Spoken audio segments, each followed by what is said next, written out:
In the quietude of a crumbling marriage, a single misstep can echo through the halls of what was once a sanctuary of love.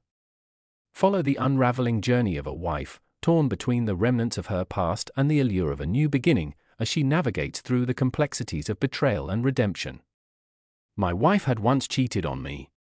Once was enough. I'm sure she felt she had everything under control and was shocked by how I handled it. The events that unfolded were very ordinary. Our marriage had hit a rough patch. My wife, Jane, had once cheated on me. Once was enough. I'm sure she felt she had everything under control and was shocked by how I handled it. The events that unfolded were very ordinary. We've been married for 15 years, things have gotten rather boring. We grew distant, living under the same roof in different rooms. Jane withdrew herself from me. At some time, I realized we weren't partners, confidants, or lovers. She dropped too many hints. I investigated and dug, and I found out that she had an affair, at least an emotional one. She began protesting to me. It was routine, and I had grown tired of hearing her complaints and derision over the years. With this new evidence, I not only heard her, but also listened. She wasn't happy with our marriage. She had fallen out of love with me. It seemed obvious to me. If I had sought to bring up the fact that she was wrong, we may have fixed our relationship. I loved her, and we could save our marriage. She would have simply isolated herself from me even more. She just looked at me, and I could see another crack in our relationship. To hell with it all, I said to myself as I finished my beer. I kept thinking about our last argument. I was looking for a method to win her back. After all, she was mine, it seemed. I told myself that every time I tried harder to bring my wife back, she drifted further away from me. I stayed up late at night, with my wife to sleep in our large family bed, nursing my wounded feelings. Somewhere along the line, my mind kicked in, and a new way of thinking emerged. Why was I arguing with her about her feelings? Indeed, why? At that point, I knew that everything my wife had told me was correct. The truth was something I couldn't simply ignore or persuade her out of.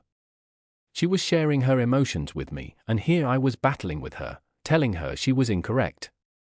How foolish was that? How do you tell someone they are mistaken about their emotions? It abruptly came to a halt. She felt exactly what she felt. So why dispute about it? So how was I feeling? Strange, no, it was unusual, because as I sat in the darkness on the couch, reflecting on my recent connection with my wife, I realized that I too was unhappy. I was no longer certain that I loved her. I was enamored with the prospect of still being together and married to my beautiful wife, but that wasn't genuine, was it? This insight left me shaken. It took me some time to get everything together, but now I had an action plan. If it worked or not, at that point, I didn't care, since I knew what I was doing, and what she was doing wasn't working. What exactly does this mean? Insanity is defined as repeatedly trying the same thing that didn't work every time. So I'm hoping it works this time. I smiled as I tossed my beer bottles into the trash can and chose to sleep in the guest room. It was all part of the plan. Jane opened the door to the guest bedroom and turned on the lights, depriving me of sleep. "Why are you sleeping in the guest room?" she asked. I struggled to adjust my eyes to the bright light. "I stayed awake late," I explained. "I didn't want to disturb you." She looked at me and then shuffled off to the kitchen to get some coffee. I don't drink coffee, I thought to myself, since I have the capacity to wake up and be awake right away. I went into the shower to prepare for the confrontation today. My step was bouncy. Jane sat across from me in the living room. I was in my customary position on the sofa. Jane squeezed her fists, she seemed upset, and I sensed she was ready to say something.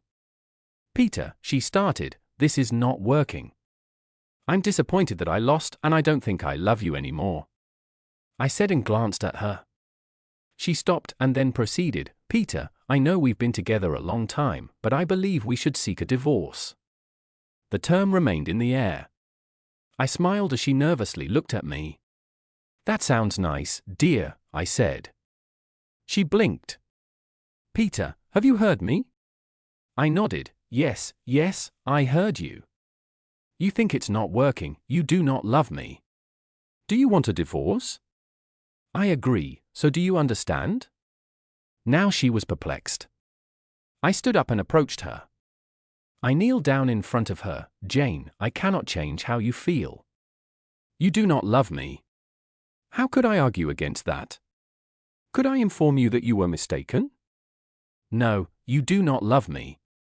To be honest, I didn't always adore you. If you feel you can't live with me anymore, well, again, how could I argue with that? Jane looked at me like I was crazy. However, I could tell she appreciated my inability to understand what she said. Wait, you said you did not love me, she asked. There were times when I felt similarly to you, I replied. She was slightly shaken. She had been replaying this small scene in her head the entire time. She never expected me to behave this way. I have to depart tonight, so I'd prefer to resolve things now if you don't mind, I said as I stood up and started putting on my jacket, preparing to depart. Oh no, Peter, where are you going? I am leaving. I believe I will hit a couple of bars. I suppose I'll start looking for someone else instead of you right now. I waved farewell and left her sitting in the chair, her mouth gaping. I opened the nearest bar, where I ordered a bourbon and sat at a table distant from the bustle. I got out my phone and started another section of my strategy. I called a co-worker, Jessica, who worked in my department and was well known for spreading corporate gossip. Playing the character of a poor abandoned spouse, I solemnly told her about my talk with my wife, particularly how she had startled me with her plea for a divorce. I contacted her for the wrong reason. I was in the bar drowning my sorrows in whiskey, and I might not show up for work the next day. I could hear the wheels churning in her mind. Jessica and I had occasionally flirted at work, and she was unmarried. The next thing I remember is Jessica inviting herself out with me for the evening, claiming to look after me and be the friend I needed at a time when I was so vulnerable and emotional. I met Jessica at a bar where I knew my wife and her friends frequently went. Was I worried that someone may see me? You are aware that my marriage appears to have ended. My wife did not love me, and I did not love Jane at the time. Jessica looked great. She arrived fast, dressed nicely and seductively, possibly hoping to reach me before someone else did. At least it is what I would like to believe. But when she saw me, she was startled because my body language and mood did not correspond to the information I had given her over the phone. Peter, what's happening? She inquired, sitting beside me with a perplexed gaze. I raised my hand and pointed at my ring finger, which was now bare. She wants a divorce. This is how she feels. Why should I oppose it? I called the server over and asked for another drink. Jessica ordered her normal cosmopolitan. Jess, we've been unhappy for a while. I eventually understood that I may not love her as much as I once did. She wants the divorce, so you know what? I'm not going to resist this. She wants to leave? Fine. I am not going to lie there forgotten and neglected. Jessica took a long swallow of her cocktail, then stared at me. Now I understood I was having an impact on this woman. Whatever my attitude, I could tell it was puzzling her. Perhaps we should dance. I didn't wait for her reaction. I simply grabbed her hand and brought her to the dance floor. Peter, what are you going to do? I held her close to me. I'll give her whatever she thinks she wants. I am going to do whatever I want right now. I want to dance with you. In fact, I've wanted to dance with you for a long time. Now I can. She glanced into my eyes and smiled. If you want to get back at her. I raised an eyebrow. Maybe. She pushed her entire body against mine. I'm feeling comfy and toasty. I'm fine with that.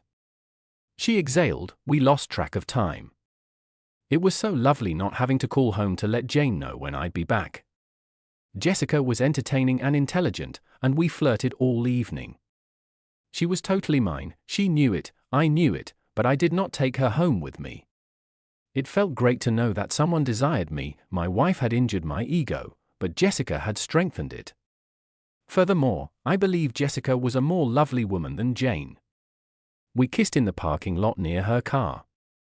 I opened the door for her and smiled, "See you tomorrow at work." She nodded. I made it plain that I needed to have some fun right now and was not about to commit to another woman. You might not be so subtle, as Jessica knew I was now searching for someone for myself. I'm confident that by the end of the day tomorrow, all of the ladies in the organization will know about it. I'd want to inform you that I'm a calm man. To be honest, I was excited to rub this in Jane's face. "Where have you been?" Jane snapped at me as I entered the house. She was in bed, but as soon as she heard me enter, she rose to greet me. I put my coat in the closet and began to undress for bed. "I went out," I replied nonchalantly. "Why should you care?" "Peter, I was terrified you'd do something horrible to yourself," she expressed, her concern palpable. I smiled at her. "Jane, I understand how you feel. I'm fine with it. Do you desire a divorce? I would gladly offer you one. I don't want to force you to live with someone you no longer love." I took my pillow and clothes for the next morning and went to the guest room. "Peter," Jane cried out cautiously. I stopped transferring my belongings to the other hand. "What?" I asked. She looked down. She couldn't face me. "I do not comprehend." "I mean, you do not have to sleep in another bed." "Are you saying you'll sleep in another bed, move out of our bedroom?" I didn't want to make things easy for her. "You can share my bed, that is if you choose to," I said, letting her off the hook. "If you do not want to, then I think I could move to another room." She was nervous. She had never considered truly moving out of her bedroom before. "Okay," she whispered, "this bed is more comfortable. I'll remain with you if it's not too much hassle." Her expression brightened. "Oh yes, that would be great. I mean, that is not a problem for me." "Then it's settled," I said, tossing the pillow back on the bed. She wanted to talk, but I was exhausted and advised her to go to bed. "We will not have time to chat later." Indeed, by the following evening, 3 ladies at work had made approaches on me. I even had a friend offer me his sister's phone number. She was a widow who had struggled to find someone to date. I scheduled dates for the coming week with all 4 women, including one with Jessica. I kept this evening clear since I needed to speak with Jane. We needed to sort things out. I think she needed to lead her own life. I got home and faced Jane. "Carol noticed you last night at the pub. She mentioned you were with a woman. Who the hell was she? What did you do together?" "Carol noted you two appeared to be extremely comfortable together." I could have erupted on her. I could have yelled at her, labeled her an easy woman for hanging out with men, ignoring me and moving away from me. But I didn't. I smiled and informed her that I'd answer the questions after I changed. She attempted to challenge me, but I ignored her and went to change into my own clothing. Once comfortable, Jane was staring at me intently. She was ready to battle. Her eyes were closed to tears, but her body was stiff with rage. It was Jessica from work, I informed her. I did not refute it. "You're on a date. Are you on a date?" she asked accusingly. I looked at her and simply said, "You have no rights. We are married. What makes you believe you can achieve that?" I rose up, took a drink from the kitchen, and then sat down again. She remained standing, peering closely at me, waiting for my reaction. "Why should this affect you?" I asked. She looked at me, jaw agape. "We are married. Do you desire a divorce? Don't you?" She nodded, uncertain of her voice. "You claimed you didn't love me."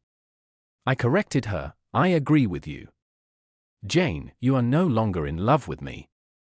So why shouldn't I look for love with someone else? Do you desire a divorce? You do not love me. What reason do I have to stay with you?" She sat down and slumped into her chair. "What will the people say? Don't you know what that looks like? Carol is now spreading rumors around town that my husband is dating a trashy lady." I hissed, "Don't ever call Jessica a trashy lady. She was a perfect lady, and I was a gentleman last night. She intentionally went on a date with a married man. I referred to it as a promiscuous woman, so I shouted aggressively, standing up and pacing in front of her. So I yelled, "If she is a promiscuous woman, what do you describe, a married lady who intentionally dates other men without her husband's knowledge?" Jane was staring at me, she was speechless. I could see her mind working. How much does he know? She went into a panic. What's that got to do with me? She exploded. I simply gazed at her. Time seemed to stretch indefinitely. I stayed mute. She noticed it on my face. "How much do you know?" I shouted, "Enough. I don't care if you slept with them or not. You understand, my dear, when you decide to end our marriage, I knew it was over. I am not going to cry about it. I am moving on. I am going to take care of myself, considering that I have no assistance from my wife at home." I got up and went into the kitchen. Dinner was not ready. I chose to make something for myself. She could cook for herself. She then entered the kitchen and watched me complete my food. "I'm extremely sorry," she told me. I put away the dishes and turned to face her. "I'm sorry too. I think you should be aware that I have plans for the remainder of the week, so don't expect me home early. If you'd prefer, I can sleep in the guest room." She did not respond. I went upstairs to bed. I chose to sleep in the guest room. I'm sure Jane had a restless night. I met Christina after work. She was a sweet blonde, around 35 years old, divorced and mother of 2 children. We talked over coffee and then did something very foolish. I took her to play laser tag, a teen game that uses safe laser weapons and sensors to track strikes. Yes, it was 2 adults versus 10 teens who all ganged up on us and continued to annihilate us as they had at the beginning of each game. Christina enjoyed it. I enjoyed sitting and conversing with her after we've been killed, waiting for the next round to begin. During the final game, we were both killed, so we collapsed side by side and feigned to die. I drew her close to me while we were lying there and kissed her. She kissed me back. Then we had a lovely supper, and now I wanted her to go back to her place where we kissed goodbye. She said her goodbyes before we kissed, and she made me promise that I would ask her out again shortly. I readied myself for another fight with Jane when I returned, but she appeared calm. "Hello," she said. I smiled and greeted her as I undressed from the date. "It appears you had a fantastic time," she informed me, her emotions hidden. "That is true, thank you for noticing. How was your evening? We spoke for the first time in months." We sat down and spoke till late in the night. I listened to her, and she listened to me. I'd never had intercourse with anyone else, Peter, she admitted. "I swear to you." I kissed a few males and discussed my feelings with Justin at work. He wanted more from me, but I wasn't prepared. "Jane, I am certain we are both too responsible for this. Even though you did not have sex with anyone else, you still deceived me. We were a team. I'm grateful you didn't cheat on me before asking for divorce. I genuinely admire you for it. I should have listened to my feelings rather than disputing with them." "Yes," she agreed. We sat silently for a while. "Peter, I am confused right now. I'm not sure if I want a divorce." I smiled. "Let me know when you figure it out. I'm not kicking you out of the house, and I do not intend to leave anytime soon." "Peter," I was already awake and going to go to bed. "Were you still planning to see Jessica?" "Yes, I am currently seeing both her and others." "Do whatever you want to do. Figure things out. I need to do what's best for myself. If we end up divorcing, it was not meant to be." I went to the guest bedroom. She followed me and paused in the doorway. "Peter," as I removed my shirt, I turned to look at her. "Please come back to bed." I paused. "Do you think that is wise?" Tears ran down her face. "I do not know. I just want you now." I stretched out to her, and she threw herself into my arms sobbing. She was perplexed. She wasn't sure how to feel. I carried her back to our bed. I hugged her while we fell asleep. Warren was a good buddy of mine. She was a fan, and we frequently discussed the latest TV series and fandom topics. We were in a nice bar with live music, which she wanted to go to, but none of her friends or companions were interested. That evening, I took her with me. It was enjoyable, and while we had flirted at work, there was no connection between us as romantic partners. We had a great time, but we were only friends. That was enough for the both of us, and I arrived home early. I arrived at the house to find a car parked in the driveway. My jealousy flared up briefly, but I quickly calmed down and reminded myself that this would never happen. I heard this from my psychiatrist while undergoing treatment for my phobia of flying. Instead of worrying, "Oh God, I'm about to board a plane," he made me switch to an enthusiastic and anticipating tone. "God, I'm going to board an aircraft. I cannot wait." It took some experience, but it generally worked in the near run. Given the uncertainty of what to expect, I repeated my chant and opened the door to discover Jane seated there, speaking with Carol, one of her friends. "Peter, I didn't expect you to return so early," Jane said. Carol's eyes flashed daggers at me, but she said nothing. The work was finished early, so here I am. "Do you need some privacy?" Jane and Carol exchanged looks. Carol then rose off the couch. "I should go." "Jane, I will chat to you soon." Jane led Carol to the door. Carol gave me a scornful look, said nothing, and then left. "I apologize for intruding. I did not mean to interrupt your evening," I spoke to her. "Don't be stupid, Peter. This is your home." "When was the last time she lived here?" Jane asked me. "Have you eaten?" she inquired, as she was busy cleaning up the kitchen. There were leftovers from what she and Carol had presumably shared. I poked at the food. "How are you?" I asked. She sat down. "I'm fine, I believe." I asked Carol over to discuss something, but she simply puzzled me further. She wanted me to throw you out, change the locks, and divorce your ass. My key still works, therefore I assume you didn't have time to call a locksmith, I joked. She laughed. "Don't be silly." I had to tell her that I was the one who asked for the divorce. "What rights do I have over you now that I've told you I don't love you anymore?" I wanted to leap up and calm her anxieties, to assure her that I still belonged to her, but I didn't. I said nothing. In the past, my assurances would have driven her away. Perhaps this new non-committal approach will have a different effect on her. Shifting the subject, I blurted out, "I am afraid I have some awful news. My planned date for tomorrow night has been cancelled. Now I am stuck with concert tickets.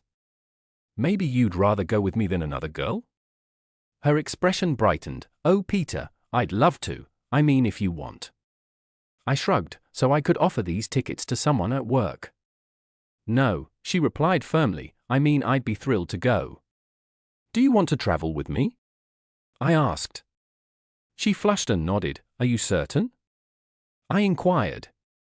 "Yes," she whispered. I smiled. "This may be fun."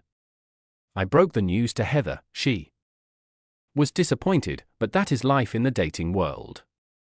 Jane was dressed and ready to go when I picked her up from work. She looked nice, dressed to impress. I was pretty sure she dressed that way to impress me. I knew little about this band. Heather had suggested we attend this concert, so I purchased the tickets. They were good, loud, but excellent. I wasn't shocked when you ran into Heather. Jane was taken aback by Heather's beauty and she realized she would have been my date tonight. "Heather, this is Jane." Jane, Heather was meant to be my date tonight, but something happened. I introduced them. I always addressed her as my wife, this time I chose not to, and Jane noticed immediately. "Heather, it's wonderful to meet you." Jane stared Heather directly in the eyes, and something happened between the two women. "I apologize." Heather was thoughtful enough to apologize and mention that she had seen me at work. The next day, Jane was fuming with rage. She grabbed my hand. "Peter, where's your wedding ring?" I shrugged. "At home. I took it off when you requested a divorce. I don't need it anymore." Jane was again at a loss for words. To be honest, I enjoyed the rendering process, speechless. "Peter, we haven't divorced yet," she said. I smiled and focused on the music. Several times I went to the bar to refill our glasses. Jane was always keeping a close eye on me. Every time I was in the bar, a woman would approach me, and we would converse. I laughed once, and she did not give me her phone number.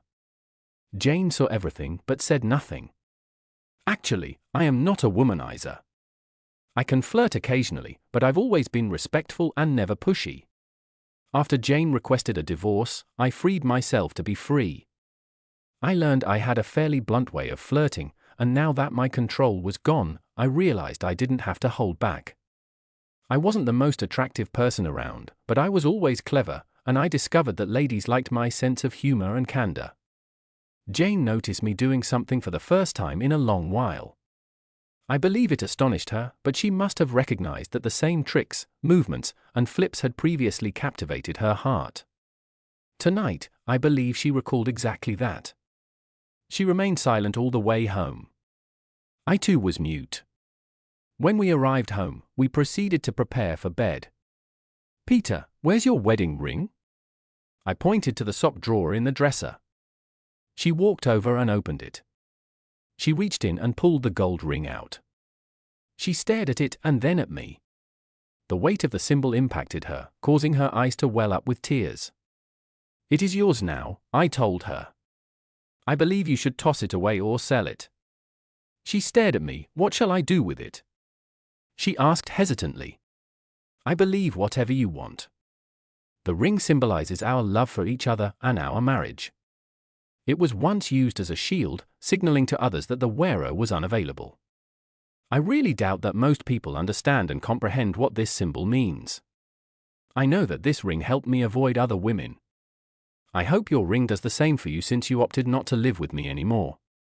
I continued, "I no longer require this emblem to protect me. It just reminds me of who you used to be." I looked her directly in the eyes. "When the time comes, you can decide what to do with this ring." I approached her, and her fingers wrapped around the gold band. She watched me and accepted responsibility. "Peter," she called out to me. I had just fallen asleep when she spoke. "Thank you for this evening. I really enjoyed the concert and spending time with you." Any time, I fell back asleep. In the morning, breakfast was awaiting me. Jane had prepared eggs and bacon. She was a great cook, and I appreciated her efforts. Jane hadn't taken off her wedding and engagement rings, which caught my attention. I also noticed her fussing with them as she ate alongside me. Carol called me into work that morning. "Carol, I'm surprised to hear from you. What can I do for you?" "Lunch today at 12:30 at Bohemia." She hung up, and I stared at the dead phone, saying I didn't know what to expect. For lunch, I didn't know Carol well. Jane had befriended her at work. She appeared polite, but had never been very kind towards me. She was one of Jane's pals, and they frequently talked together. I walked into the bar where I had invited Jessica that first evening. She was already seated at a table with a white linen tablecloth and waved to me.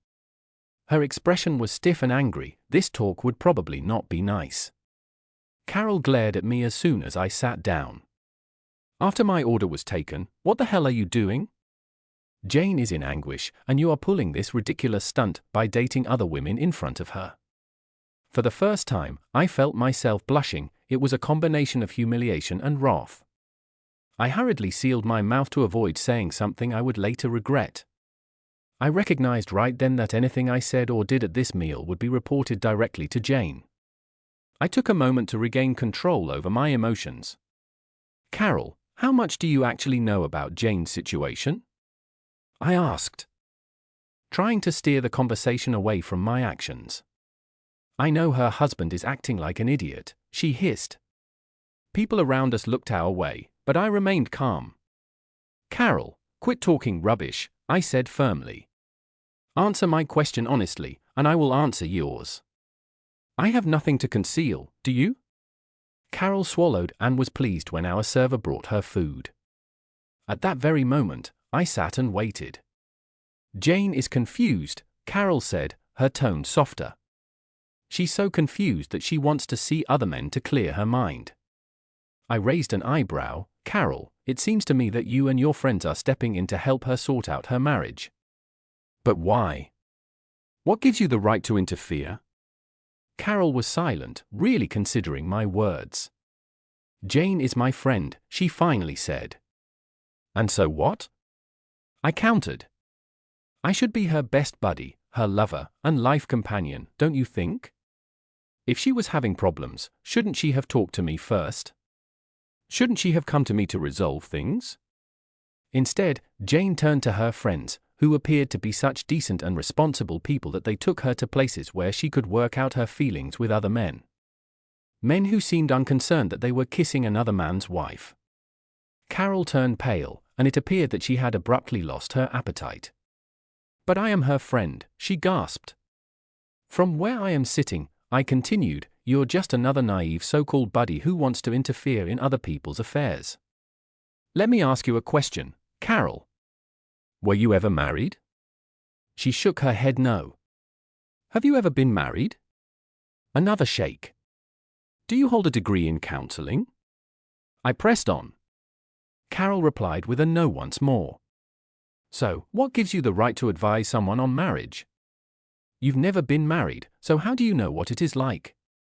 What gives you the right to interfere in someone else's marriage? She was visibly upset, but I wasn't finished. You mentioned helping her get over this. What the hell do you know about me? Aside from what Jane has told you, what is my point of view? Carol seemed to be on the verge of tears. I had done my best to deliver the message through her. To Jane, Carol, I said, using her name for emphasis. Jane expressed to me her desire for a divorce. She said, and I quote, I don't love you anymore. Tell me how I should reply to that? What potential argument could I use to prove she's wrong? She wanted a divorce, and I'm unhappy about it. I hope she changes her mind, but I won't put my life on hold because my wife is confused and no longer wants me. I finished my drink and left the restaurant, knowing that Carol would be on the phone with Jane as soon as I left. I had something to think about right then. That evening, I planned to meet Janet. Janet's experience was really positive. She differed from the others. She was a younger black woman who was really lovely and attractive. We were really nice and formal when she first joined our organization. However, a few months later, I told some guys a fairly hot joke, and Janet entered the room behind me just as I was about to deliver the punchline. The men around me noticed her and held their breath as I turned to see her stunned expression. I gave her a fairly cheeky smile and said, "That's very funny," she admitted, remaining there for a while with an expression that read, "I can't believe this white guy just said that to me," then busted out laughing with me. She was one of the guys from the start, but by the conclusion of my day with her, she had become completely feminine. Janet let me go further than I had on previous dates, and at the last minute, I was the one who turned down her offer to stay the night as long as I wanted. There were difficulties with Jane that needed to be addressed before I could sleep with another lady. "Peter," Jane inquired as I settled into bed, "I need you to take a shower." "Why?" It was dark, the light was turned off, but Jane's voice was breaking. I could hear her sobs, "Please Peter, if you do not take a shower, I will have to ask you to sleep in the guest room." I was perplexed. What's happening? I turned on the bedside lamp to see my wife. Her face was flushed, and her eyes were moist. She couldn't look me in the eye. "Please, Peter, come back to our bed, but please take a shower." "What is wrong?" "I always shower in the morning." "You already know that, honey." She turned away from me. "You smell like her." Oh, I smelled like Janet. Yes. I got out of bed, feeling terrible. I gazed at her. She was still facing away from me. "I apologize. I didn't realize." "Listen, I can go to the guest room." "No," she sobbed, "I want you to return to our bed." I can't take the smell of someone else on you." "I can't." "I apologize for being inconsiderate. Let me shower first, then return to our bed." The next morning was Saturday, so I slept in. I'd had a long week of going out every night. I felt my age. I hope I don't get a cold or whatever, I thought. Jane woke me up with breakfast, then she inquired about my plans. I don't have anything scheduled for this weekend, I told her. Peter, she said. Still seated at the kitchen table, what? She reached into her pocket and took something out. She came over and knelt in front of me. She opened her hand, and I saw my wedding band. She grabbed my hand and gazed up at me. Peter, I began to work on our marriage. Perhaps I did not think everything through. She slowly began putting the ring onto my finger. I allowed her. I still love you, she kept kneeling, waiting for me to say something. I finally spoke, do you actually feel this way? She nodded. No divorce? She nodded enthusiastically. How about other men? Is no one else with you? There it was, now came the most sensitive part. You must accept that I will still occasionally see other women, Jane gulped. We sat there for a long time, our gazes connected throughout the process. I discovered something about my wife, I was sure in the outcome. I suppose I'm in love with you too, I told her. I grabbed and kissed her. I kissed her fervently, she kissed me back. Jane turned out to have low self-esteem. I treated her wonderfully, well, not exactly true. Over the years, we had grown distant. My worst error was not acknowledging her emotions. Every time she expressed her emotions, I argued with her. Do you realize how damaging that is? How arrogant it is for someone to tell another person what they believe is false. All it did was foster anger and hostility toward me over time. I pushed her until she no longer appreciated her possessions. Actually, perhaps it is my fault. However, as time passed, we evolved. Well, she changed, but I never changed. So why would I want to go back to the way I was? I made a guess she wanted me to return, but we both had changed. She now realized that there were others behind the scenes who were ready to take her position if she chose to go her own path. Do you truly need to see other people? She whimpered. I looked at her and grinned. Yes, I will do this from time to time. You may be my wife, but I'm your husband. Remember that, and I will not forget about you. She smiled. Yes, she smiled. Take me to bed and show me all I've been missing. Show me what the other girls got from you. Do you think you have everything I need? I asked. I'll simply show you my affection, and maybe you'll be so exhausted that you won't have the energy for another woman, she replied. I scooped her up and brought her into the bedroom. I sat her down on the bed, and we both removed our garments. With a frenzied pace, our need and passion erupted as I took her.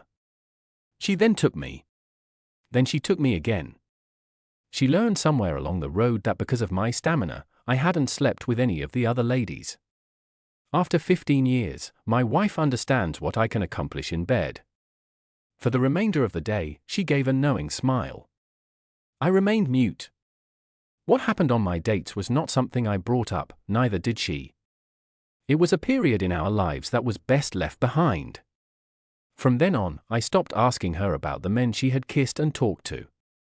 My wife now looks at me with regard and respect. I would never have dreamed that my strategy would succeed. It wasn't a particularly good plan.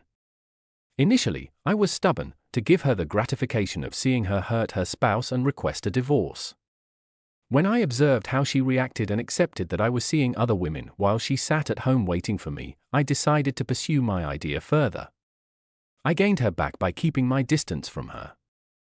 What don't you have? You want the most of what you have. You want the least. Those are the words that guide my life right now. We are now closer than ever before because we were both freed. So do I see the others? I have not had two yet.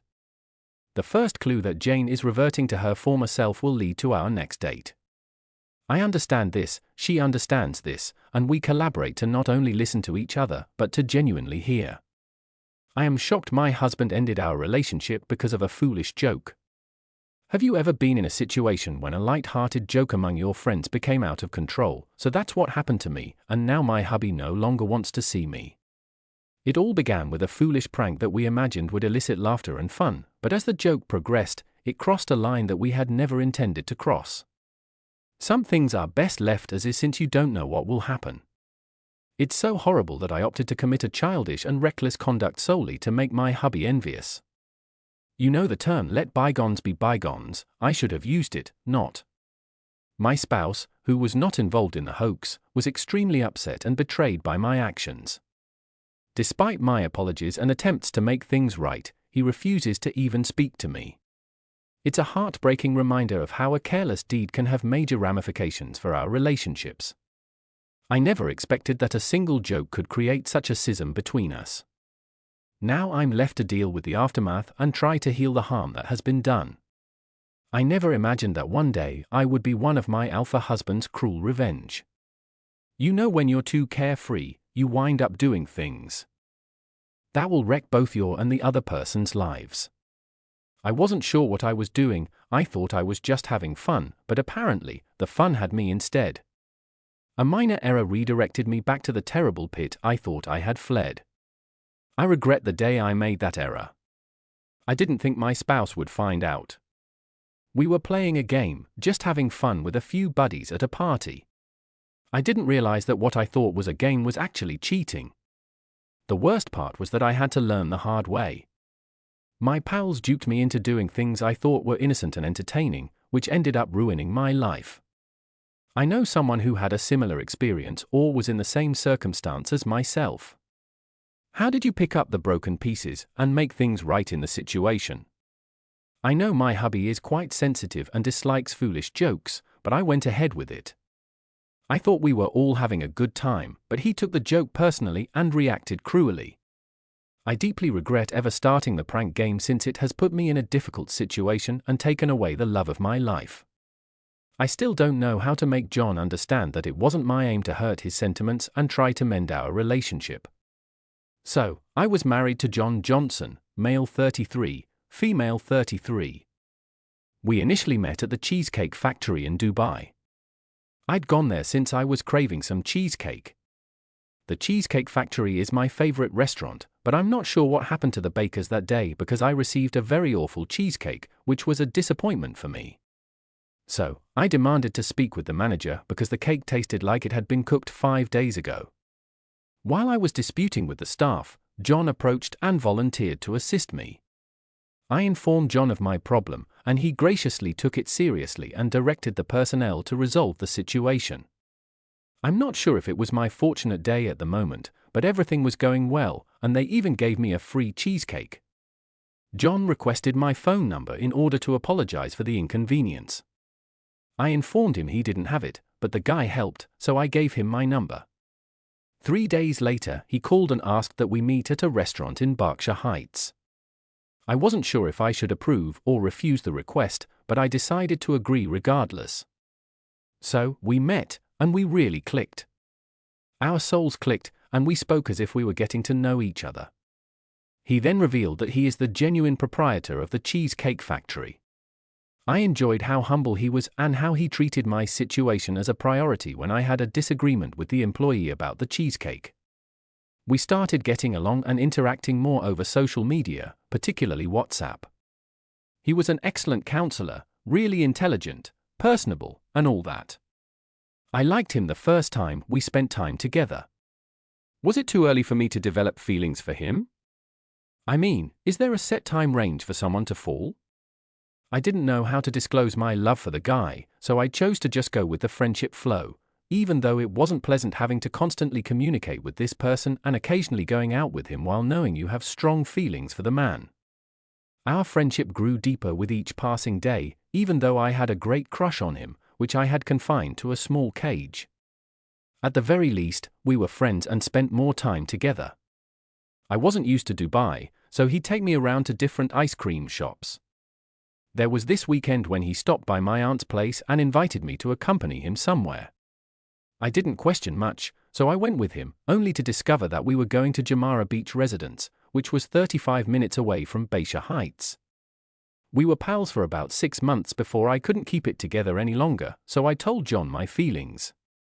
And to my surprise, he is stunned by the bomb I just dropped. I won't lie and claim I wasn't apprehensive when I confessed my everlasting love to John. I was certain I was afraid.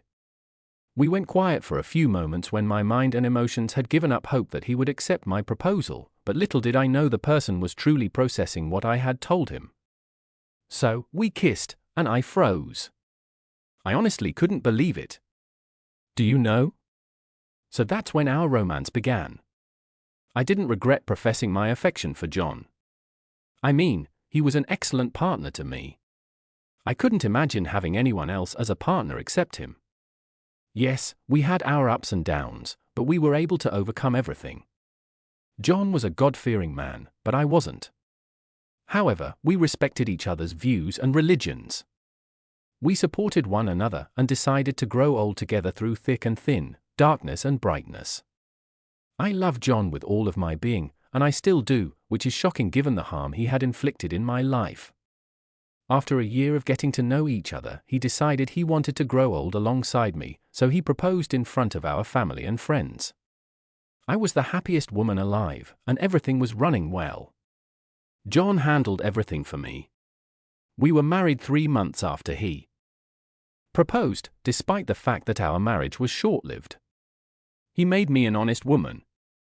My memories of John will never fade. We had our fair share of bad and good times. We were deeply in love with each other, that is what I know for sure. The following year, he proposed to me, and I obviously accepted. I mean, I saw the love of my life in him, despite his insecurity, perhaps not, but I adored him. I couldn't see myself with anyone else but him. He was my ride or die, my source of joy and happiness.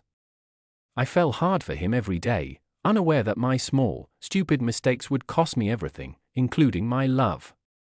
We married after 6 months. We did not want to rush things, so we took our time planning our dream wedding. I'd moved out of my aunt's house after he proposed. We lived happily ever after, when you know he or she is the one and don't want anything to come between you, which is how I felt. He was everything and more. He had no idea that one day he would be my downfall. A year later, I became pregnant. Our lives were wonderful. I was overjoyed that I was going to be a mom. Not only would I be a mother, but I would also be having a child with the person I cared deeply about. 9 months later, I gave birth to a beautiful baby girl. She resembles my husband so much, and I adored her. She was and remains the best gift God has given me.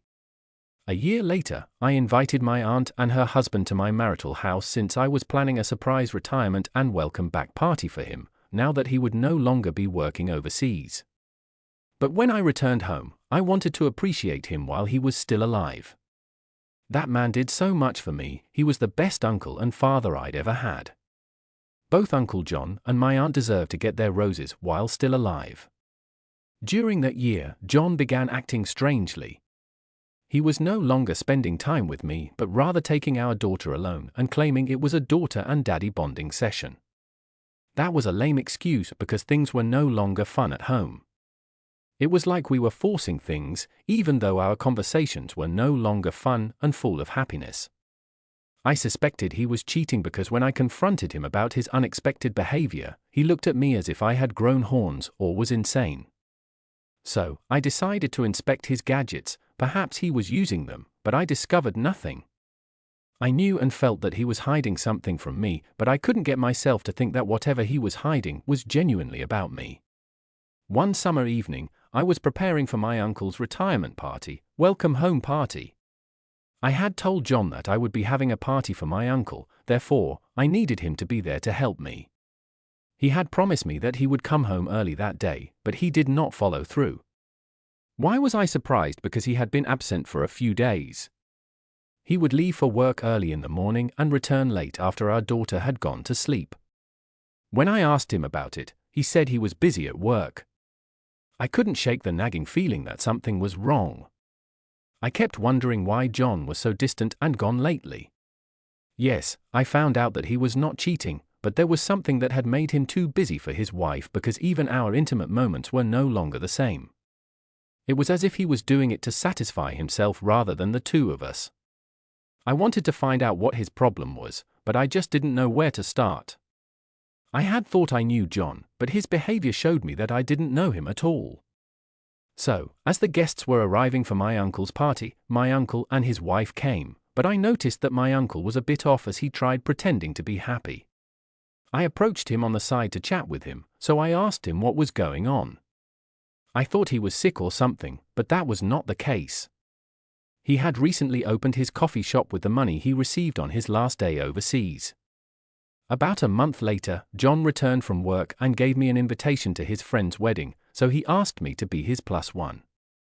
I had known their friends and their partners for a while, but we were not close at that time because I was still a newbie in John's life.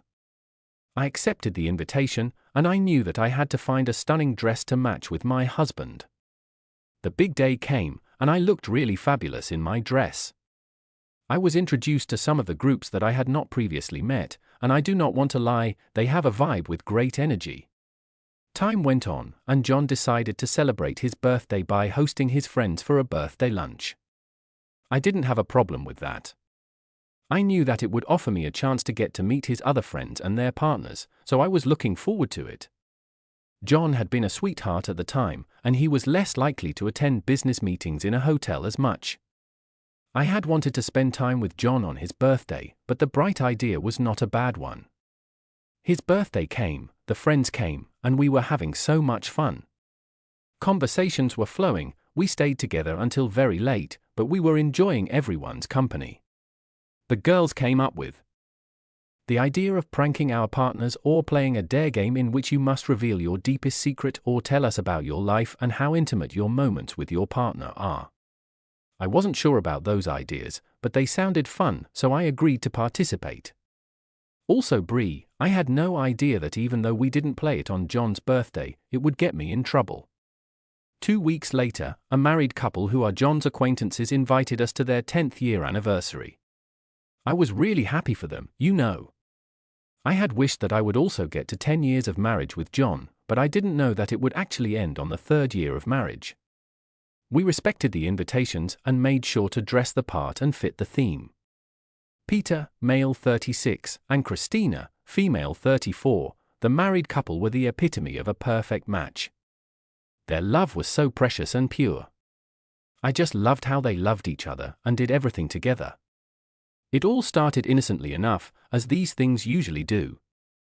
Its friend group had always been known for its lively banter and humorous pranks, but little did I know that one careless joke would ruin all I held dear. It was a typical Friday evening, and we were gathered in our usual area, Peter's garden, sipping beers and trading stories while laughing freely. Someone raised the issue of superstitions. That's when it happened, the cause of the mayhem that followed. I came up with a ludicrous concept out of nowhere. Wouldn't it be hilarious if we staged a fake breakup between me and John just to mess with everyone? I chuckled, expecting a momentary moment of amusement, but the notion took fire among our bunch. Before I knew it, we were all crowded together, contemplating how to make the phony breakup look authentic. We prepared every detail thoroughly, from dramatic social media posts to sobbing phone calls to pals. After the whole affair, Christina reminded us about the activities that we had intended to play when we were at my place during John's bright event. The first breath came to me, and I was dared to tell John a serious joke, describing where he is missing.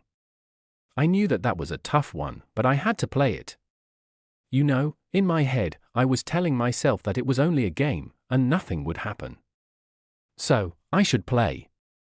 I blurted out that I was no longer enjoying our personal moments because he is constantly weary and occasionally busy, thus I was thinking about pursuing intimacy outside our marriage. The following week we put our strategy into action.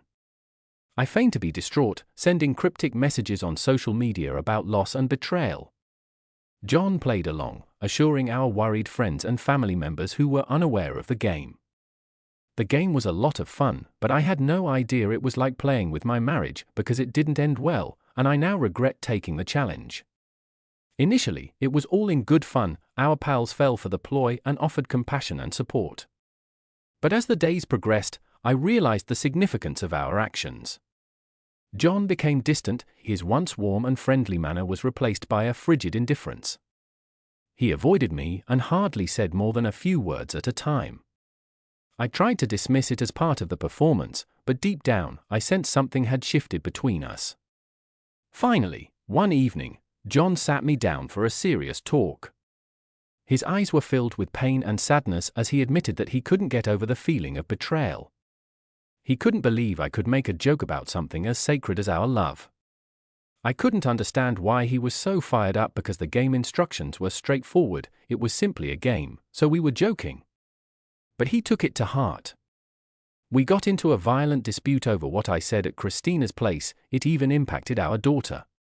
You know, the kids can smell tension, and my daughter can sense the tension as well, and that was not pleasant. John was really at me. Even if I tried to apologize, he would ignore everything I said. He solely cared about his daughter, and this was terribly hurtful. I even chose to be a stay-at-home parent out of respect for him, as he preferred that I be a housewife. But we had talked about it and agreed that I would only do distant employment. You decided to commit such an awful deed on me, he said. What have I done wrong to him? I was unable to be a completely present mother to our kid as a result of my sadness and disappointment. John was like a housemate to me because we no longer shared a bedroom and were strangers. Days stretched into weeks, then months, so one of those days, John arrived home from work quite early and didn't look well. I asked him what was going on, but he didn't tell me. Instead, he looked at me as if I were the most awful thing he'd ever seen. I was perplexed because I had assumed that we had forgiven each other for the game that occurred at Christina's place. Not realizing that the buster had discovered that I had kissed a guy as a result of that game. So, I asked him again, frightened, that he wasn't even delighted to meet our daughter. So, I was wondering what could be the problem. Instead of responding, he simply hurled his phone at me, then he began shouting, and I responded despite him. He shouts like he's reprimanding a child, which generally leads to an argument. When I looked at the phone he had tossed at me, I received the biggest shock of my life. I couldn't fight or refute him because the image in the movie was directly in front of my eyes. I didn't know what to say, and neither do you. I tried to apologize to him, but he wouldn't accept it. He wanted gone. He told me directly that he no longer wants to see me, admitted that I had been making him look foolish for far too long. So, I spent the entire week in the hospital due to my mental state. I've been getting sick every now and then, just to discover that I had lost my unborn child, which I had no idea about. My thoughts and emotions trembled. A day before I was released from the hospital, my husband's lawyer arrived to visit him. He left another envelope, which I didn't examine but carried home the next day. So, once I had settled in at home, I remembered the mail and opened it. The contents of the envelope made no impression on me. My heart paused for a second. The envelope included photos of myself and my male friend kissing each other. It seemed like we were dating. I couldn't comprehend how my spouse had obtained the photographs. I couldn't understand why he would send his lawyer to give the images to me since I saw nothing improper, and in my perspective, kissing was not and should not be considered cheating. I mean, no feelings were involved. It was enjoyable. Nothing else remained. So, when the images were provided, the lawyer contacted again, saying the divorce procedure needed to be finalized and asking to see me and my husband on a specific date. I honored his request and went to meet him and my spouse. The only reason I agreed to the meeting was that I had a lot of questions to ask my husband. One fateful day, the day of the meeting, my husband said that he was divorcing me, citing a lack of trust in me and my failure to be faithful to our marriage, the fact that I sought solace in another man's embraces before leaving him in our home to care for our daughter. I felt he knew that I was grieving and wasn't myself. I tried to defend myself in the image case, but the lawyer warned me that exchanging saliva or kissing another person outside of my marriage is deemed infidelity, even if I had assumed it was a simple friendship kiss. But the fact that I spent time and kissed another person in the guise of friendship is considered infidelity. I asked him for forgiveness.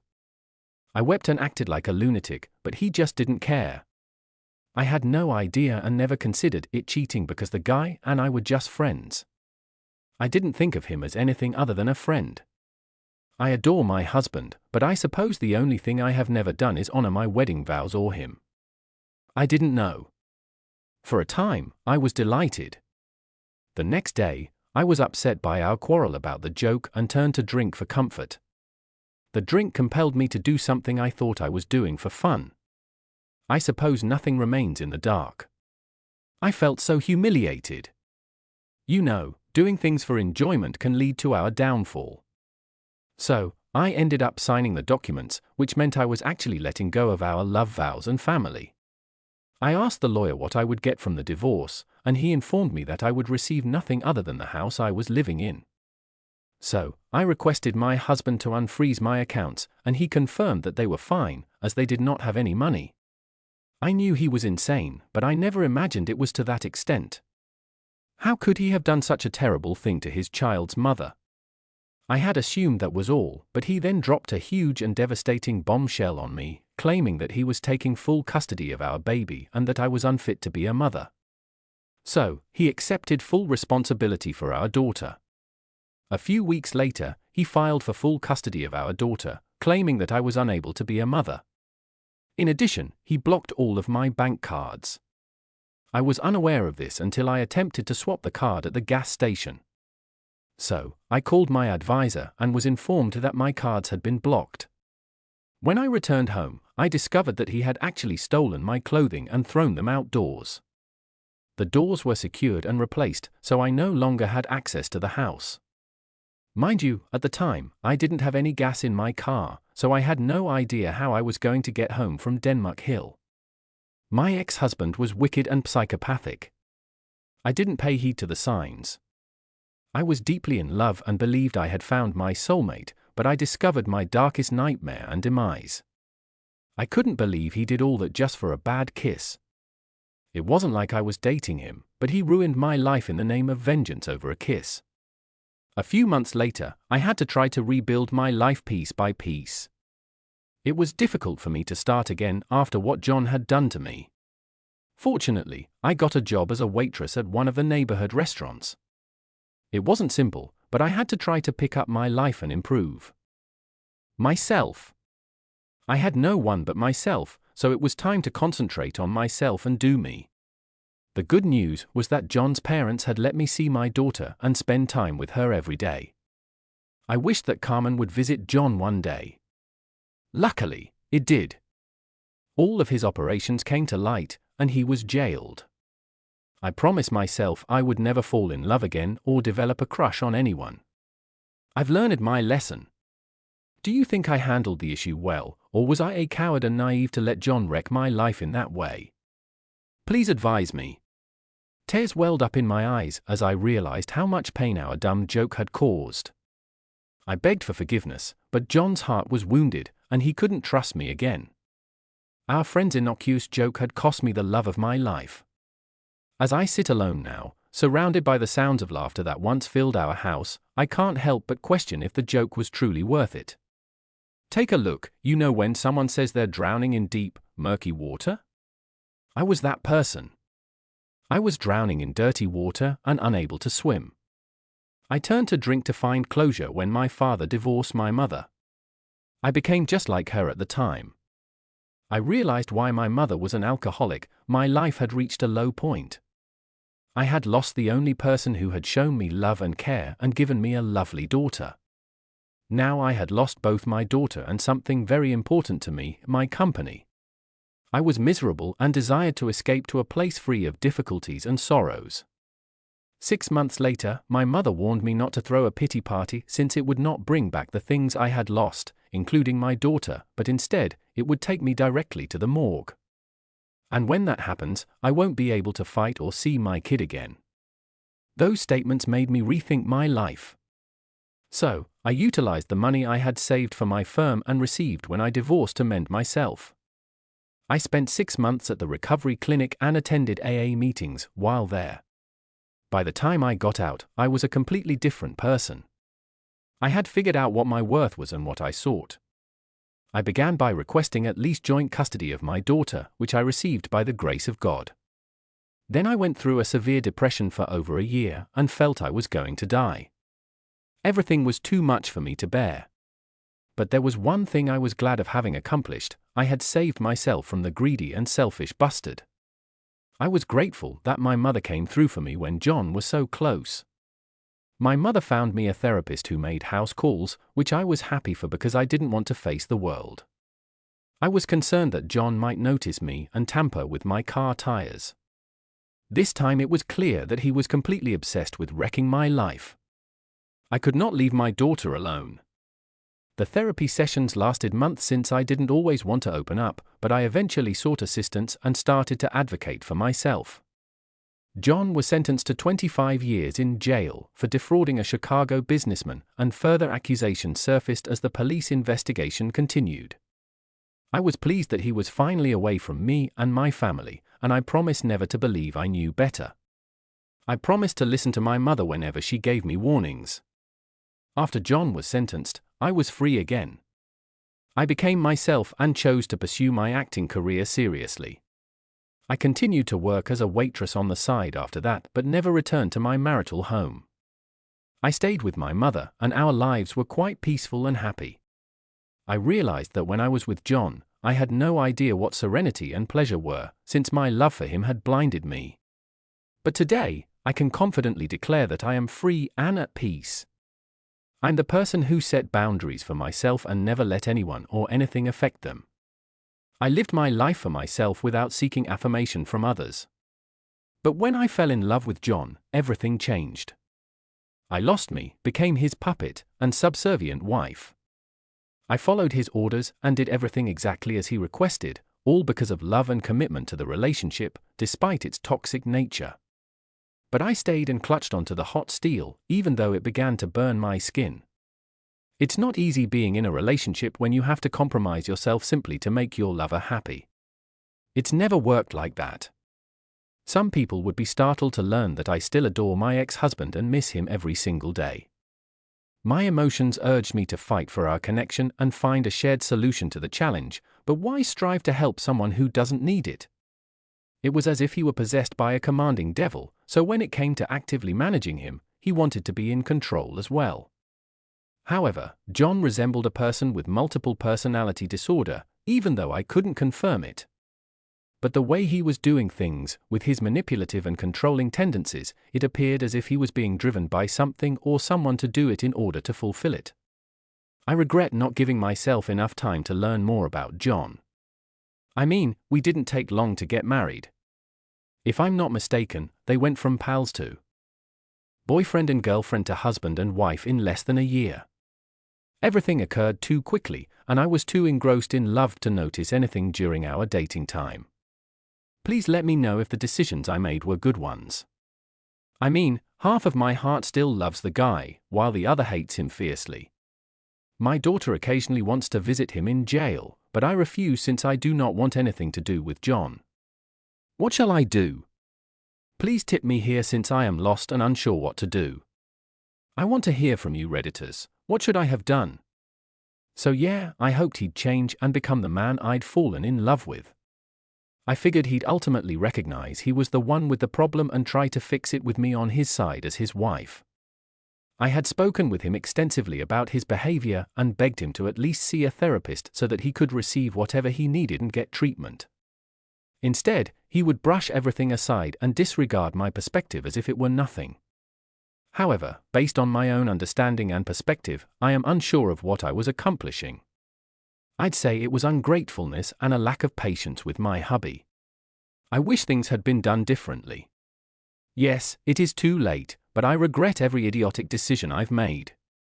Now, I've lost everything, and there's really just myself to blame. I'm not sure how I'm going to rectify anything and get forgiveness for myself.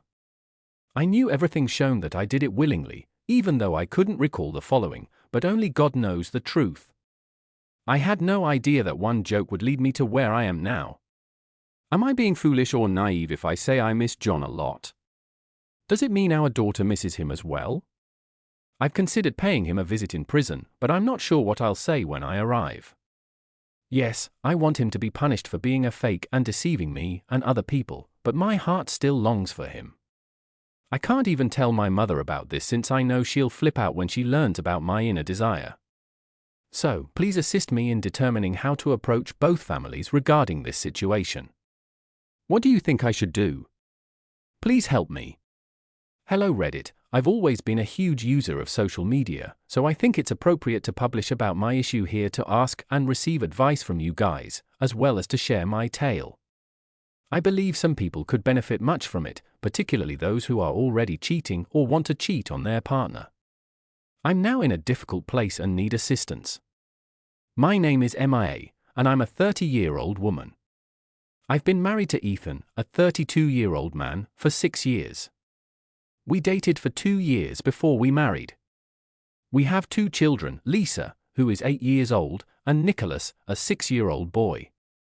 We live in South Carolina, United States.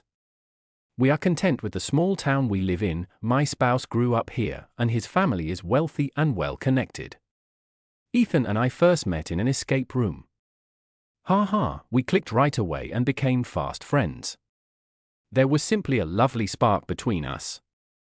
Many years have passed since our first date, and you know what? The flame between us is still alive. I am obsessed with my husband. He gets me, plays the father and husband role, and goes above and beyond for our children. Our bedroom action is lively and wonderful, no complaints there. But let's get real, we are far from perfect. He has things I wish he would change, and I have my own set of changes. Those eccentricities, however, are what make us a wonderful mess together. But here's the kicker, there was a tiny, I botched up, began cheating. It's like a dark cloud hangs over our otherwise fantastic marriage. I was caught up in something messy at work, and I honestly don't know when or how it all happened. All I know is that I ended up having a relationship with a co-worker. It's like a secret I came across without a distinct beginning. It's not like there was a great plan, it simply sort of occurred. Now I have to cope with the consequences. This whole thing began approximately 6 months ago when both my affair partner and I joined the company and started training at the same time. Even in those early days, something seemed amiss. I observed he was exceptionally nice, particularly with me. At first, I dismissed it, believing he was just a friendly person. The thing is, the more I tried to ignore it, the more friendly he became. It became this strange scenario with him being extra polite and me doing my best to downplay it. It was as if an unspoken tension was building up, causing a peculiar sensation that I couldn't escape, no matter how hard I tried. My coworker, Jason, was an attractive and outgoing guy who everyone at work appeared to like. He had a reputation for being the entertaining person who always brought a pleasant spirit to the office. What astonished me, however, was his extra effort to be pleasant to me. He seemed to go out of his way, and I wasn't sure why. After a month or 2, Jason applied to transfer to my department. That totally threw me off. I couldn't understand why he wanted to swap, especially since we had no specific initiatives or collaborations. Things grew more stranger when we were both attending a coworker's wedding. Jason, as usual, tried to dance with me. I had to put my foot down and reject, stating that it didn't feel right or appropriate given our working relationship. Jason's unwavering kindness was like a never-ending cycle. Whenever I encouraged him to calm down, he apologized, but the next day, he was back at it, attempting to get close to me. What's strange about it, I could have simply brought it up with HR, but to be honest, a part of me appreciated the attention. He had a talent for seeing everything about me and complimenting me, especially when I changed my appearance. It was a daily practice for him to commend me on things that my own spouse would not notice. It felt like someone had finally acknowledged my existence as entirely real. I started dressing up at work only to receive Jason's compliments. It became a bizarre cycle in which his attention filled a void, even though I knew something wasn't right. However, the day I eventually went all in with Jason occurred during a co-worker's birthday celebration. The workplace had a close-knit atmosphere, and we all got along well. We'd all receive invitations to any occasion, such as this co-worker's birthday party. The atmosphere was relaxed, and everyone was having a nice time. It was one of those times when work boundaries blurred, and we could simply relax. Jason, true to form, was present, and the social situation made his charm more effective. The usual friendly banter took a turn, and I was quickly drawn into Jason's trap. At the birthday party, Jason stuck to his routine, complimenting me on my appearance, which made me smile. As the night progressed, the drinks flowed freely, and before I knew it, I was more than tipsy. The specifics of when things changed with Jason are hazy, but I do recall that at the time, I was having fun. However, the fallout struck me hard the next day. I cheated on my husband, regret flooded in, and I made a solemn vow to avoid Jason. However, frustration and anger boiled within me, resulting in a heated confrontation in which I cursed him out and explicitly told him to stay away. In an effort to cut ties, I even blocked him, hoping to put an end to the situation that had spiraled out of control. I couldn't even admit to myself how much I enjoyed that moment with Jason. The days that followed were full of guilt. I reached a point where I couldn't bear the thought of going to work and meeting Jason. In my confusion, I called in sick and used it as an excuse to see Jason, as I was still embarrassed and angry. My husband, unaware, had inquired about the birthday party. I gave him the altered version, claiming that everything proceeded as usual and that I had become a touch tipsy. I conveniently left out the part where I got drunk, spent the night there, and texted him that I was going to stay at a friend's place to sober up when he offered to pick me up. I declined, informing him that everything was fine. In reality, I stayed the night with Jason, which was not something my husband could recover from. Returning to work after those turbulent days away was difficult. I attempted to keep my distance from Jason, but that resolve only lasted for a brief period. Within a few days, he was back to being overly cordial, which hampered my attempts to keep a professional distance. He'd bring me coffee, get lunch for me during his break, and give me random smiles in an attempt to address the situation. Jason assured me it wasn't my fault but his. He apologized and told me not to worry, emphasizing that what my husband didn't know would not hurt him. His attempts to comfort me were unexpected but exactly what I needed. He even suggested I unblock him so we could communicate after work. You wouldn't be wrong to call me stupider, silly. I made a big mistake. Jason kept pushing, and against my better judgment, I unblocked him. The guy's texts were annoying but oddly comforting. He'd send good morning and good night texts, talk about his day, and keep claiming it wasn't my fault. He even suggested that we keep our relationship going without my husband knowing, and stupidly, I started buying into Jason's words. His texts, persistent as they were, messed with my head. On the one hand, I was irritated by his continuous communications, but on the other, I began to reconsider my own position. After all, what my husband didn't know would not hurt him. Jason didn't spend time getting past my defenses before I knew it, we were in the middle of a secret affair. Things were relatively easy to keep hush-hush since we worked together. We'd sneak off to the restroom during work hours for our secret meetups. I get it, it sounds silly now, but I was so caught up in the excitement that I completely overlooked how messed up everything was.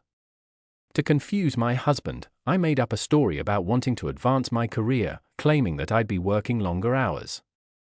Despite his concerns about my stress, considering he earned more and could handle our bills, I convinced him not to stress. His improved salary also meant he had more time with the kids, which became beneficial. While he played the responsible dad, I used the excuse of working additional hours to chill at Jason's apartment after work. We'd either wait for everyone to leave before our secret bathroom meetings or go straight to Jason's place. Looking back, it's evident that I was caught up in a web of lies and misplaced priorities. Jason had this knack for making me feel like I was the center of the universe, like I was the only one who truly mattered.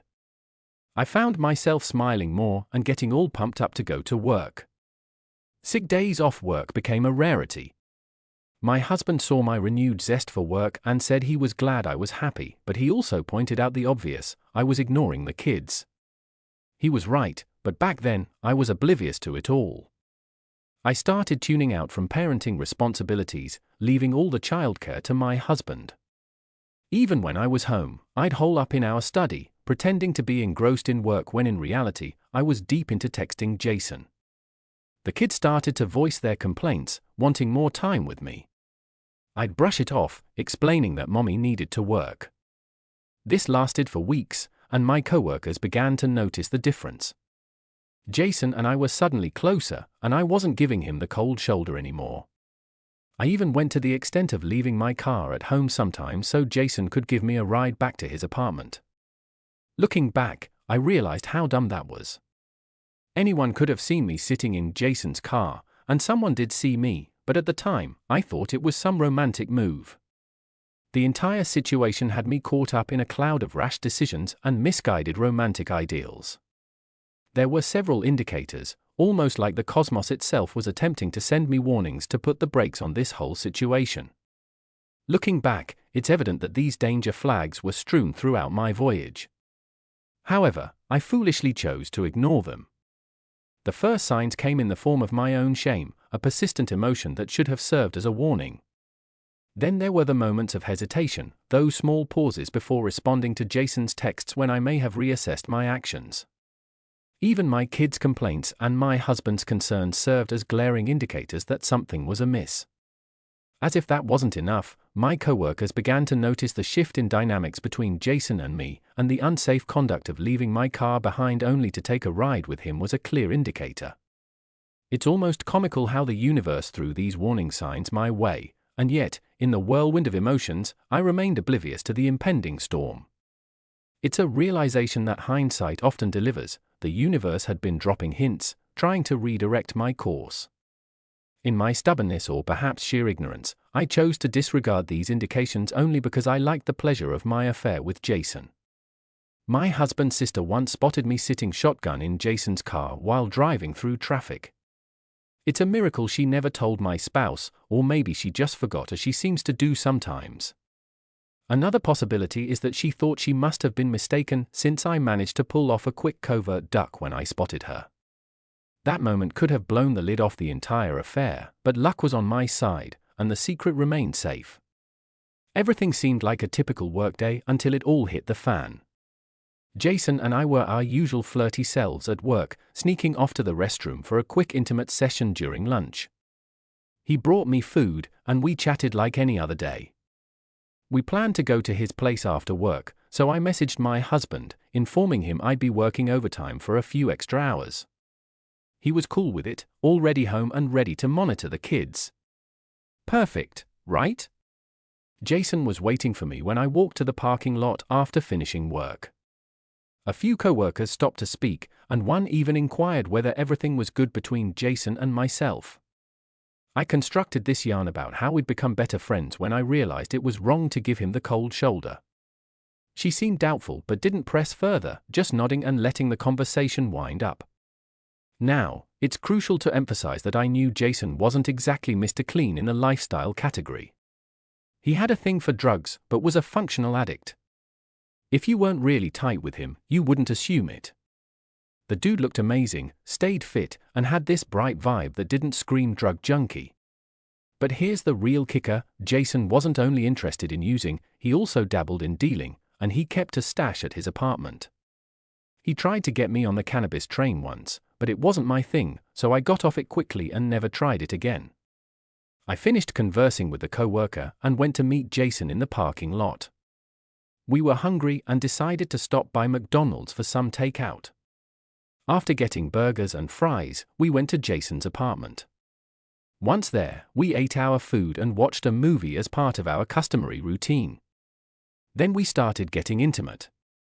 Things took a crazy turn when we were startled in the middle of our intimacy by a hammering on the door. Turns out, it was the cops, and I began hurrying to get dressed, but Jason pushed me to calm down, assuring me that they probably didn't even have a warrant to search him, perhaps they only had a few questions, he added. We grudgingly opened the door, only to be promptly arrested. Shocked is an understatement. They displayed a warrant and proceeded to raid Jason's residence, discovering not only cannabis but also some severe drugs. Both of us ended up in handcuffs, but here's the kicker: as they dragged me away, they revealed that it was more than simply the pills. Oh no, they felt I was working with Jason and labeled me as a dealer. And if that wasn't enough, they included adultery and infidelity. The shock struck me like a freight train. Infidelity, my thoughts raced. Has my spouse reported me? Did he know about the affair? Living in South Carolina, where the penalties against infidelity are serious, added another depth of dread. Fines and perhaps days in jail were on the table, and the last thing I wanted was to end myself in jail. In a frantic attempt, I tried to explain to the police officer that I was unaware of Jason's criminal activities. However, my appeals went unheard since the officer insisted on waiting until we arrived at the police station before hearing me out. So reluctantly, I kept quiet throughout the voyage. When we arrived at the police station, they separated Jason and me and took us to different rooms for intensive questioning. Overwhelmed with passion, I burst into tears and told the police officer the truth. I admitted that I was married and had cheated on my spouse with Jason. I made it apparent that Jason was completely aware of my marital status. However, when it came to the drug issue, I chose to lie. I informed the police that I had no knowledge of Jason being connected with narcotics. I never took anything from him, and he never told me about his drug peddling operations. My tears streamed freely as I confessed. I insisted on having my lawyer present, recognizing that they could not detain me without filing charges. The officers informed me that I was free to leave. However, they strongly advised me to get legal representation, emphasizing that their probe would continue. They also mentioned that I would be asked to testify against Jason in court. Of course, to save myself, I quickly agreed. As I was going to leave, one of the cops approached me and planted a bomb. My spouse had snitched on me and given them Jason's address. They stated they wouldn't normally spill the beans, but my spouse asked that they inform me to rub salt in the wound. They informed me that I was no longer allowed at home due to my cheating methods. I couldn't hold back my tears and started crying again. The cops were not particularly attentive to my tears, their expressions indicated an obvious disgust for my immorality. Despite their judgment, I vowed to return and ask my husband's forgiveness, so I got into a taxi and went home. But let's get real, what was I actually expecting? When I arrived, I discovered all of my things neatly arranged on the front porch, a frigid and unfriendly welcoming to say the least. Devastated, I knocked on the door, but no one answered. To say I was heartbroken is an understatement. I stood there crying for hours, but it was clear that either they were purposefully ignoring me or they weren't home. With no other options, I had to pack my belongings and seek safety in a motel for the night. I couldn't even return to Jason's flat because he'd already barred me. They had released him, but it was evident he was being investigated and could end up in jail. I'm sitting in my hotel room and feel completely lost. The gravity of the situation has me in utter anguish, and I've been crying for hours with no idea what to do next. My spouse attempted to contact Ethan, but was met with nothing. He does not answer my phone calls or texts. Reaching out to my in-laws, Ethan's parents, has proven useless because they refuse to answer the phone. My family resides in another state, and the distance makes it difficult to seek comfort with them right away. I'm hesitant to fly tomorrow because my priority is to mend my marriage with Ethan while also working. I can't just leave. What do you think I should do?